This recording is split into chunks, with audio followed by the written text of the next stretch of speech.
આણંદ શહેરમાં મુસ્લિમ સમાજ માટે એક નવી સુવિધા શરૂ કરવામાં આવે છે. જૂની પાણીની ટાંકી પાસે આવેલ લીંબુવાળા સ્કૂલના સંકુલમાં મયતને ગુસલ આપવા માટેની વિશેષ વાન લોન્ચ કરવામાં આવે છે. મુસ્લિમ સમાજમાં દફન વિધિ પહેલા શબને નવડાવવાની પ્રક્રિયાને ગુસલ કહેવામાં આવે છે. આ પ્રક્રિયા સામાન્ય રીતે ઘરોમાં કરવામાં આવે છે, પરંતુ નાના મકાનો અને એપાર્ટમેન્ટમાં રહેતા લોકો માટે આ એક મોટી સમસ્યા બની રહે છે. ખાસ કરીને મહિલાઓની મયતને ગુસલ આપવામાં વધુ મુશ્કેલી પડે છે. આ સમસ્યાના સમાધાન માટે હાજી જાવેદ ઉસ્માન ગની મેમણ અને હાજી મોહમ્મદ દશા મોતીશા દિવાનના સંયુક્તથી આધુનિક ગુસલ વાન તૈયાર કરવામાં આવી છે. આ વાન કફન કિટ અને હેન્ડ શાવર, હાઇડ્રોલિક પ્લેટફોર્મ તેમજ ઠંડા અને ગરમ પાણીની સુવિધાઓથી સજ્જ છે. વાન શહેરના તમામ વિસ્તારોમાં સરળતાથી પહોંચી શકે તે રીતે ડિઝાઇન કરવામાં આવે છે. ત્યારે આ સેવા 24 કલાક નિઃશુલ્ક ઉપલબ્ધ રહેશે. વાન અને મયતને ગુસલ આપવા માટે વિશેષ તાલીમ પામેલી ટીમ પણ સેવા આપશે. ઉલ્લેખનીય છે કે આ બંને દાતાઓએ અગાઉ મયતને કબ્રસ્તાન સુધી લઈ જવા માટે સફરે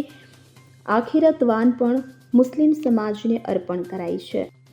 બ્યુરો રિપોર્ટ CN24 ન્યૂઝ. હવે જુઓ દેશ દુનિયાની તમામ ખબરો તમારી આંગળીના ટેરવે.